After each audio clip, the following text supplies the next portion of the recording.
이 시간 말씀을 받겠습니다. 이 복된 시간에 주시는 하나님의 말씀은 사도행전 18장 1절에서 11절까지의 말씀입니다.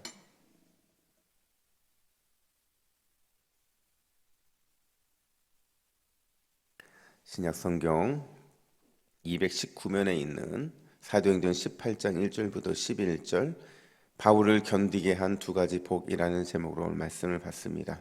1절입니다. 그 후에 바울이 아덴을 떠나 고린도에 이르러 아굴라라 하는 본도에서 난 유대인 한 사람을 만나니 글라우디오가 모든 유대인을 명하여 로마에서 떠나라 한 고로 그가 그 안에 브리스길라와 함께 이달리아로부터 새로 온지라. 바울이 그들에게 가매 생업이 같음으로 함께 살며 일을 하니 그 생업은 천막을 만드는 것이더라. 안식일마다 바울이 회당에서 강론하며 유대인과 헬라인을 권면하니라.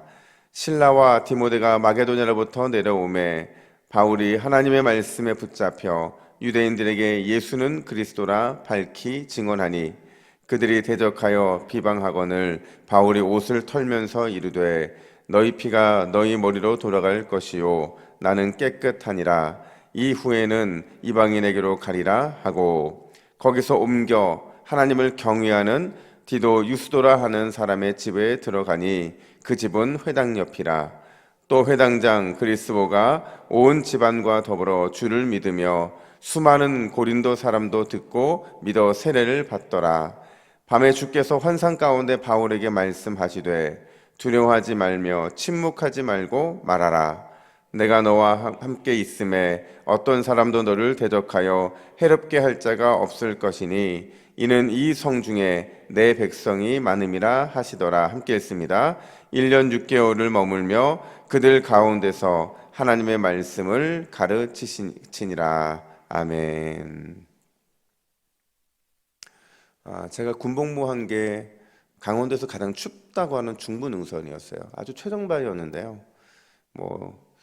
온도는 영하 10도인데 거기서 생활하다 보면 보통 체감 온도가 한 20도, 영하 20도 떨어지는 만큼 굉장히 추운 곳이었어요. 근데 되게 추우니까 내복도 입고요. 거기다가 이제 방한복도 입고 방한 외투도 하고 또 방한 신발도 신고 방한 모자, 방한 장갑까지 완전 무장을 하고 그렇게 이제 근무 쓰고 생활했던 기억이 나요. 제가 군 생활하면서 그 생각을 늘 했었거든요. 내가 살면서 이렇게 추운 곳에 추운 이런 인생을 맞을 또 그날이 있을까? 늘 이런 말을 할 때마다 어른들이 무슨 말씀하셨냐면 군 생활은 몸만 춥지 사회 나오면 인생이라는 그 추운 계절을 맞이하게 될 거다 이런 말씀을 하시더라고요. 근데 저는 아직까지 그런 인생이 그렇게 심하게 막 다가오고 그렇지는 않은데 신방을 하거나 아니면 성도님들을 만나다 보면 진짜 인생의 아주 추운 계절을 보내시는 분들을 참 많이 만나게 되더라고요. 그래서 인생의 추운 거는 경험해봐야 알지 단순히 군대 그 생활로 인생이 춥다고 할 수는 없겠다 그런 생각이 들었습니다. 여러분 오늘 본문의 배경이요 아덴에서 고린도로 바뀌고 있어요. 바뀌는데 제가 이런 질문을 한번 해볼게요. 여러분 바울의 이 전도 여행 기간 중에서 그에게 가장 추운 계절, 그냥 가장 자신을 힘들게 했던 때가 언제였을까요? 언제 바울이 가장 힘들었을까요? 사람들로부터 복음이 거부당했을 때 힘들었을까요? 아니면 심한 매질과 또 그것 때문에 옥에 갇혔을 때 힘들었을까요? 그것도 아니라면 너무 극심한 이런 유대인들의 회방이 있을 때마다 그 마음이 가장 추운 계절처럼 힘들었을까요? 아마 다 아닐 거예요. 바울을 가장 힘들게 했던 때는 언제냐면 그가 혼자 남겨졌을 때, 그가 혼자 남겨져서 인생의 그 쓴 어떤 이런 바람들을 맞이하고 그 바람을 누구와도 나눌 수 없는 그런 혼자 남겨진 바로 그 시간이 가장 힘들 때였을 거라고 생각이 되어집니다. 아덴에서 고린도로 이제 막 도착을 했는데요. 그때도 여전히 바울은 혼자였던 것 같아요.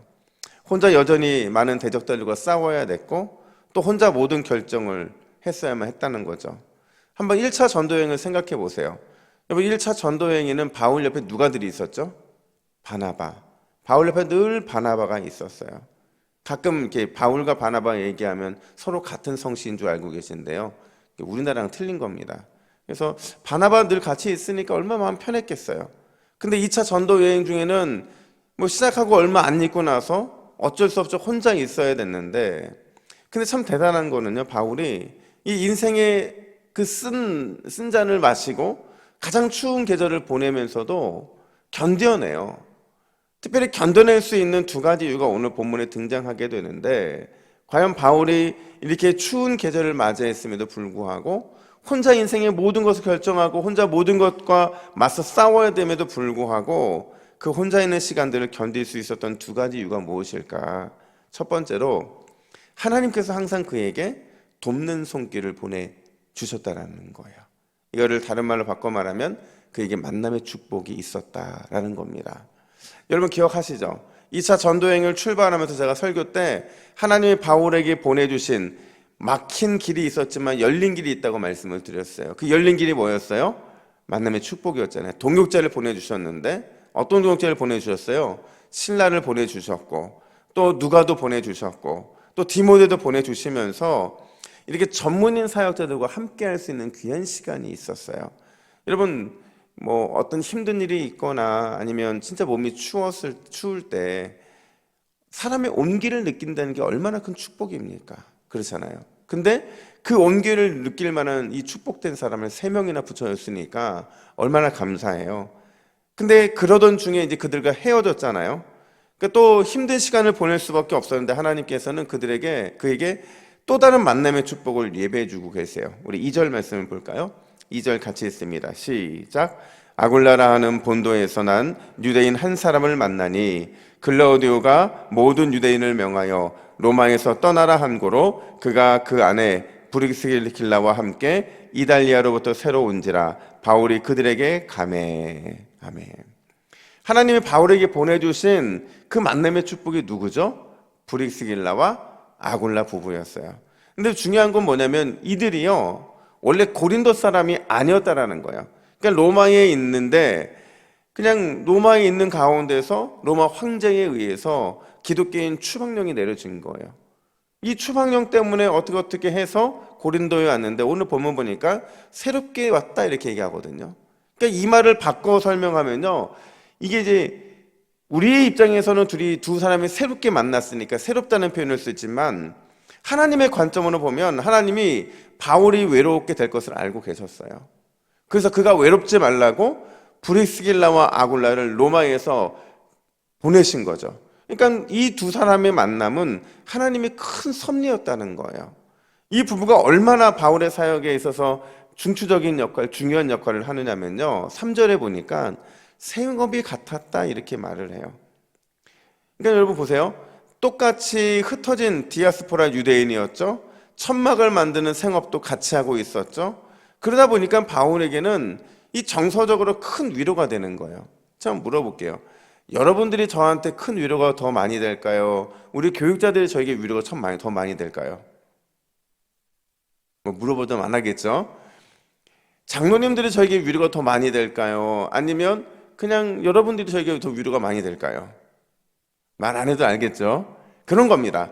바울이요 지금 생업이 같았고 디아스포라 유대인이고 이렇게 뭔가 공통점이 많은 사람을 하나님이 그에게 붙여주시니까 그의 마음에 굉장히 큰 정서적인 위로가 됐고 견딜 힘이 됐던 거예요. 그러니까 흩어져 있는 동안에 하나님이 특별하게 보내주신 이 평신도 리더들이 바울에게는 굉장히 큰 위로가 됐다는 거죠. 게다가요 고린도전서 16장 19절을 보세요. 우리 화면 보시고 같이 읽습니다. 시작. 아굴라와 브리스가와 그 집에 있는 교회가 주 안에서 너희에게 간절히 문안하고. 고린도전서를 마무리하면서 그 고린도 교회가 지금 우리 진행하고 있는 거잖아요. 뭐라고 얘기하냐면 아굴라와 브리스가와 그 집에 있는 교회 이렇게 말하고 있어요. 그 집에 있는 교회. 이게 무슨 뜻일까요? 브리스길라와 아굴라의 집에서 고린도 교회가 시작됐다는 겁니다. 그러니까 고린도 교회는 누가 어디서 어떻게 교회가 시작되는지를 밝히지 않고 있어요. 오늘 사도행전에 보면. 근데 고린도전서 16장 19절에 보니까 이 교회가 어떻게 시작했는지를 볼 수가 있는 거죠. 여러분 좋은 사람들을 만났죠. 비슷한 공통점을 가지고 있죠. 정서적인 큰 위로가 된 뿐만 아니라 자기의 집까지 내놓을 만큼 이렇게 헌신적인 평신도 리더를 만나게 되었다는 거죠. 더 놀라운 거는요, 이 절묘한 상황에서 헤어졌던 동역자들을 다시 만나게 되는데 그 시너지가 어떻게 나타나는지 보세요. 5절 말씀 우리 같이 있습니다. 시작. 실라와 디모데가 마게도냐로부터 내려오매 바울이 하나님의 말씀에 붙잡혀 유대인들에게 예수는 그리스도라 밝히 증언하니. 아멘. 순서를 보세요. 바울이요, 하나님의 말씀에 붙잡혔다 이렇게 말하고 있거든요. 하나님의 말에 붙잡혔다는 거는요, 뜨거운 확신과 열정에 사로잡혔다는 거예요. 언제? 실라와 디모데가 마게도냐로부터 내려오매. 그들이 온 게요, 바울에게 있어서는 영적인 시너지를 발생하게 만드는 통로가 됐다는 거죠. 큰 힘이 되고 또 뜨겁게 말씀을 증거할 동기부여가 됐다는 거예요. 여러분, 하나님은 우리에게 항상 돕는 손길을 보내주시는 줄로 믿습니다. 우리는 이 돕는 손길을 가끔 천사라고 말하기도 하고 까마귀들이라고 말을 하기도 하는데 상관없어요. 하나님은 항상 우리가 혼자 있지 않도록 돕는 손길을 인도하신다는 거죠. 특별히 어떤 중요한 일을 해야 될 때나 아니면 맡겨진 귀한 사명을 감당해야 될 때 나 혼자를 내보내시는 것이 아니라 함께 동역할 손길들을 반드시 보내주신다는 거예요. 그래서 우리가 외롭지 않도록, 지쳐 넘어지지 않도록, 두려움에 움츠러들지 않도록 늘 도우신다는 거죠. 또 반대로 말해서 우리를 누군가의 기도의 동역자요, 돕는 손길이고 영적 후원자로 사용하시기를 기뻐하신다는 사실을 우리는 기억을 해야 됩니다. 그래서 오늘 우리가 기도하는 가운데 누가 떠오르거나 또 오늘 하루 종일 누군가에게 돕는 손길을 베풀거나 또 영적인 후원자가 되는 이 일들은요, 다 여러분 통해 일하시는 하나님의 손길이 미치고 있다는 증표라는 겁니다. 제가 가끔 저녁에 이렇게 사무실에 있다가 이제 집으로 퇴근할 때가 있어요. 어제도 제가 한 8시 정도 넘어서 퇴근을 했는데 누군지는 모르겠어요. 제가 확인을 잘 안 하니까. 근데 본당에서 이제 기도하는 소리가 들리죠. 근데 처음에는 가끔씩 그래요. 어제는 제가 확인을 못 했는데 한 사람이 기도할 때는요, 그냥 혼자 막 기도하다 가세요. 근데 두 사람이 기도하니까 소리가 더 커져요. 그리고 세 사람이 기도하니까 더 커져요. 제가 그 소리를 들으면서 혹시 기도도 돕는 손길이 있으면 커질 수밖에 없구나. 누군가가 저쪽에 한쪽에서 눈물을 흘리며 기도한다고 생각해 보세요. 그 기도를 듣고 내 기도만 하고 갈 사람이 누가 있겠냐고요. 누군가의 간절한 부르짖음, 누군가의 간절한 눈물의 기도, 이거를 우리에게 들려주시는 이유는 반드시 나로 하여금 기도의 동역자, 돕는 손길, 영적 후원자가 되게 하시는 하나님의 뜻이 있는 줄로 믿습니다. 여러분, 오늘 하루 기도를 시작하잖아요. 이 기도를 시작하는 우리에게 하나님께서는 브리스길라와 아굴라 같은 부부의 동역자들, 실라와 디모데 같은 그런 손길들을 저와 여러분들에게 많이 허락해 주실 줄로 믿습니다. 뿐만 아니라 두 번째로 하나님의 손길이 그들과 함께 하신다는 사실이에요.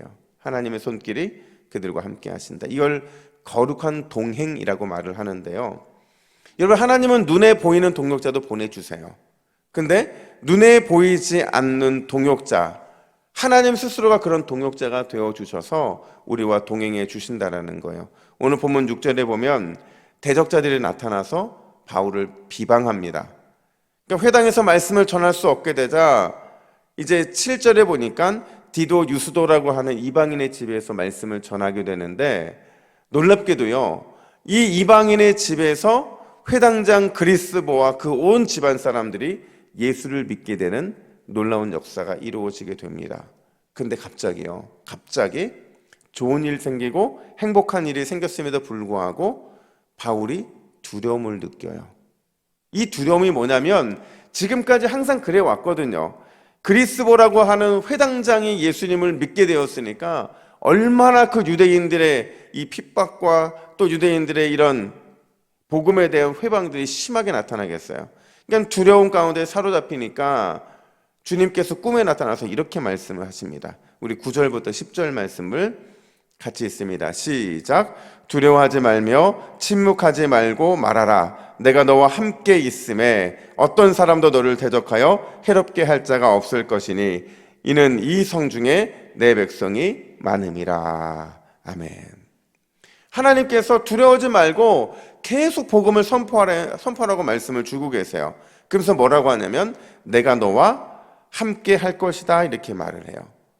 이게 뭐냐면 앞서 말했던 만남의 축복이 있었다고 한다면 하나님의 손길이 나와 함께 한다는 것은, 동행한다는 것은 거룩한 동행의 복이라는 겁니다. 하나님이 거룩한 동행의 복을 우리에게 함께 해 주시겠다는 거예요. 그러니까 하나님이 함께 해 주시겠다는데 뭐가 두렵겠냐는 거죠.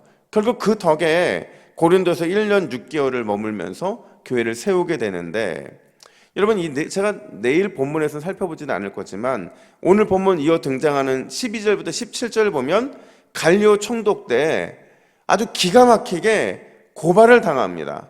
근데 고발을 당했는데 그 고발에 대해서 그냥 이 갈리오 총독이 무관심해버려요. 하나님이 그의 귀와 눈을 막아버리시는 거죠. 그리고 더 놀랍게도 그 고발의 불똥이 다시 다른 사람에게 튀기는 것을 보게 돼요. 이게 뭘 얘기하느냐면 하나님이 그랬잖아요. 내가 너와 함께 할 것이다. 너를 대적해서 해롭게 할 자가 아무도 없을 것이다. 말로만 약속하신 것이 아니라 실제로 주님이 그렇게 약속을 성취해 주셨다라는 겁니다. 여러분, 오늘 하루 주께서 여러분과 동행해 주실 줄로 믿습니다. 두려워하지 마세요. 두려워한다는 건 우리가 싸우며 지고 들어가는 거예요. 하나님이 함께 하시면, 하나님이 우리에게 임마누엘의 복으로 동행해 주시는 축복을 누리게 하신다면 우리 머리털 하나도 땅에 떨어지지 않을 거예요. 두려워할 필요가 없다는 거죠. 그 믿음으로 살아가게 될 때 오늘 하루도 우리는 당당한 그리스도인을 살아가게 될 줄로 믿습니다. 우리 화면 보시고 함께 기도 제목 읽겠습니다. 함께 읽습니다. 시작. 주여, 우리 삶에 항상 만남의 축복을 예배해 주시고 나도 누군가의 만남의 축복으로 쓰임받게 하옵소서. 내가 너와 함께 있음에 라는 약속을 굳게 믿게 하시고 주와 동행함의 복을 늘 누리는 나와 우리 가정 되게 하옵소서. 할렐루야. 이런 기도 제목으로 기도하는 저 여러분 되기를 간절히 축복합니다. 이렇게 기도하겠습니다. 하나님 아버지, 인생의 가장 외롭고 힘든 시간에도 주님께서는 눈에 보이는 많은 동역자들을 보내주셨고 또 여전히 주님께서는 늘 우리와 동행해 주시는 줄로 믿습니다. 하나님 아버지, 인생이 아무리 춥고 인생의 겨울이 아무리 길다 할지라도 주님이 우리에게 보내주시는 그 놀라운 도움의 손길들과 주님이 우리의 직접 동행자가 되어주신다는 그 놀라운 약속을 믿고 오늘 이 새벽에 기도함으로 나아가기를 간절히 소원하오니 우리가 겨울을 극복하게 하시고 우리 인생의 그 쓴 잔들을 잘 마실 수 있도록 능력과 권능으로 함께하여 주시옵소서. 오늘도 만남의 축복을 누리게 하시고 오늘도 주와 동행함의 복을 누리는 우리 모두가 되게 하여 주시옵소서. 감사드리며 예수님의 이름으로 기도하옵나이다. 아멘.